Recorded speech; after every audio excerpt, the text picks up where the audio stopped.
Hello बच्चों, मैं हूं प्रेम और वासुदेव एजुकेशन में एक बार फिर से आपका स्वागत है। बच्चों, प्रीवियस 6 लेक्चर में मैं 6 ईएसआर के एग्जाम्पल को समझा चुका हूं। जो बच्चे नए हैं वो पहले जाके उन सभी वीडियो को एक बार अच्छे से देखिए ताकि जो आने वाले कॉन्सेप्ट हैं वो आसानी से आपको क्लियर हो पाए। तो आज बच्चों, जैसा कि आप स्क्रीन पर देख पा रहे हैं, मैंने लिखा है बेंजीन व्युत्पन्नों की क्या लिखी है, मैंने अभिक्रिया लिखी है। मतलब बेंजीन के डेरिवेटिव्स की बात चलने वाली है। और बेंजीन के डेरिवेटिव कौन कौन से हैं और सेमेस्टर 4 में या सेमेस्टर 2 में ऐसी कौन कौन सी अभिक्रियाएं दी गई हैं, उनको मैं यहां डिस्कस करने वाला हूं। तो सबसे पहली बात सुनो बच्चों, यहां जो फर्स्ट रिएक्शन दी गई है वो फर्स्ट रिएक्शन दी गई है फिटिंग अभिक्रिया। फिटिंग अभिक्रिया ये लीजिए।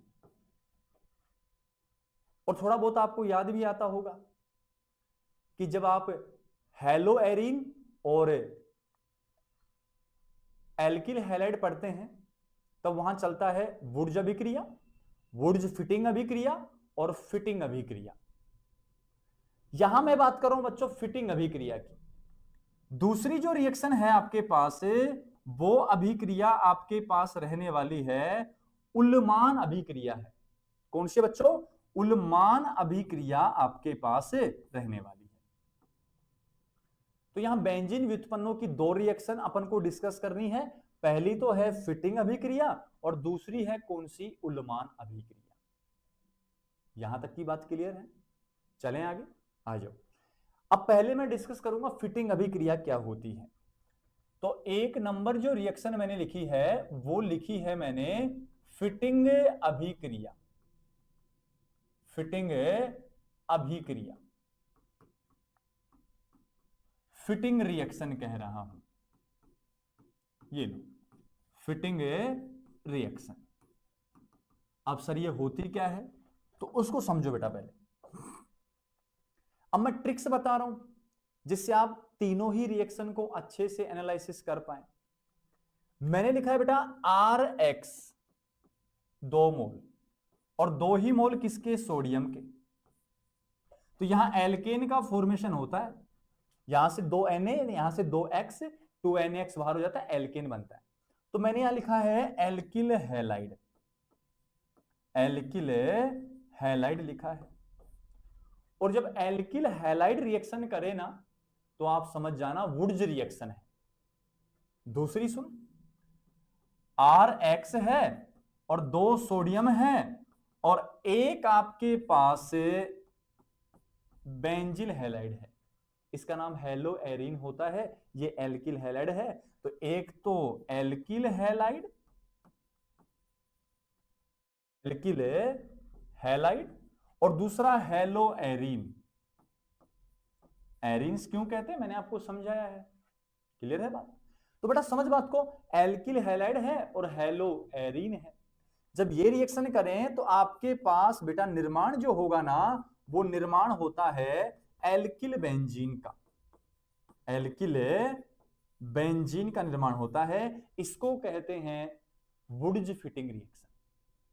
तो मैंने 2 बात बोली, सुनना अच्छे से। पहला, अगर दोनों मोल एल्किल हैलाइड के तो वुड्ज रिएक्शन, एक एल्किल हैलाइड एक हैलो एरीन तो नाम देना है वुड्ज फिटिंग अभिक्रिया। लेकिन अपन कौन सी पढ़ेंगे? फिटिंग। तो थोड़ा दिमाग लगाना, तू थोड़ा दिमाग चलाना बेटा अच्छे से। यहां अब दोनों हैलो एरीन आ जाएंगे क्या? बिल्कुल आ जाएंगे।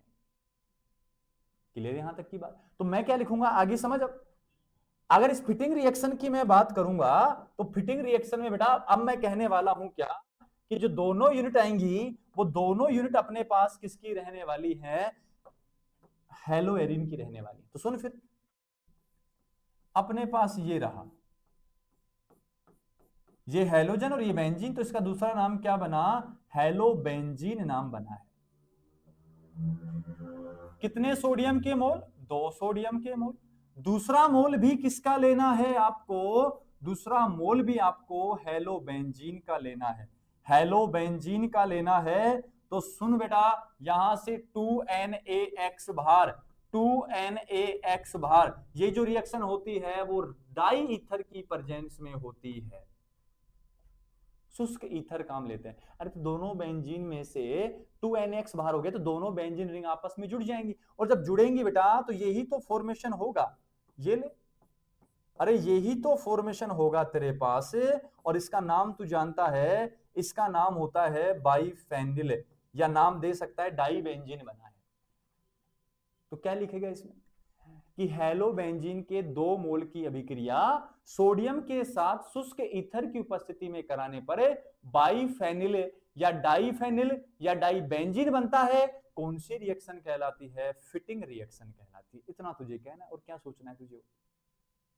क्लियर यहां तक की बात? जल्दी से नोट्स की कॉपी में नोट कर और स्क्रीनशॉट ले, फिर आगे चलते हैं। तो बच्चों ये तो थी फिटिंग अभिक्रिया। नेक्स्ट सुन, 2 नंबर जो रिएक्शन तेरे पास है, वो 2 नंबर रिएक्शन तेरे पास है कौन सी बेटा? उल्मान है। कौन सी अभिक्रिया है?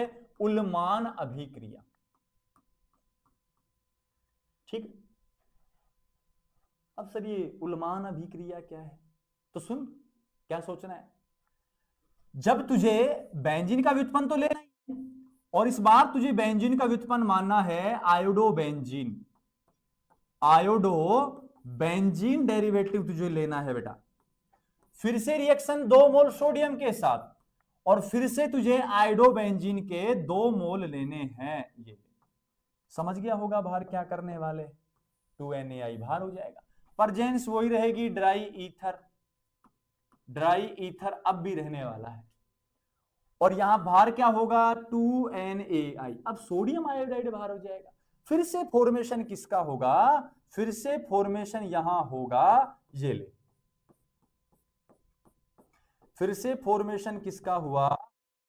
फेनिल का फॉर्मेशन हुआ, या डाइफेनिल नाम दे दे, एक ही बात है। तो अब क्या लिखने वाला है? अब लिखने वाला है कि आयोडोबेंजीन के 2 मोल की रिएक्शन है 2 मोल सोडियम के साथ ड्राई ईथर की प्रेजेंस में कराने पर बाइफेनिल या डाइबेंजीन बनता है। कौन सी रिएक्शन कहलाती है? उल्मान अभिक्रिया कहलाती है। जल्दी से स्क्रीनशॉट ले, नोट्स की कॉपी में लिख इसको। चले आगे। तो ये थी बच्चों अपने पास कौन सी अभिक्रिया? पहली फिटिंग अभिक्रिया, और दूसरी कौन सी थी अपने पास? उल्मान अभिक्रिया। ये दोनों ही सेमेस्टर सेकंड के सिलेबस में दी गई हैं। दोनों को मैंने डिस्कस किया है। दोनों की मैकेनिज्म कोई काम की नहीं होती थी, तो मैंने नहीं करवाई है। आगे आप सीखना चाहो तो कमेंट सेक्शन में बताओ, हम उसके लिए अलग से एक वीडियो बना देंगे फुल मैकेनिज्म के लिए। क्लियर है मेरी बात? अब नेक्स्ट वीडियो में मैं बात करने वाला हूं, क्या समझना है कि सर ये लीजिए, सर आप कह रहे हो बेंजीन व्युत्पन्न। सर बेंजीन व्युत्पन्न तो यही थोड़ी होते हैं। सर बेंजीन व्युत्पन्न तो फिनोल भी है। सर बेंजीन व्युत्पन्न तो एनिलीन भी है। सर बेंजीन व्युत्पन्न तो कार्बोक्सिलिक अम्ल भी है। सर बेंजीन व्युत्पन्न तो यहां CN जोड़ दो साइनोबेंजीन भी है। सर बेंजीन व्युत्पन्न तो यहां NO2 जोड़ दो नाइट्रोबेंजीन भी है। तो सर आप अभी तो हेलो एरीन की बात कर रहे हो, मतलब यहां हेलो बेंजीन की बात कर रहे हो। इनका जिक्र कब करोगे आप फिर? तो बेटा इनका जिक्र अपन नेक्स्ट वीडियो में करने वाले हैं। क्यों नहीं किया अभी? ये भी मैं मानता हूं बेंजीन के व्युत्पन्न है फिनोल, साइनोबेंजीन, एनिलीन, नाइट्रोबेंजीन और कार्बोक्सिलिक अम्ल, और बेंजीन सल्फोनिक अम्ल भी कह दो आप। यहां SO3H भी आ सकता है।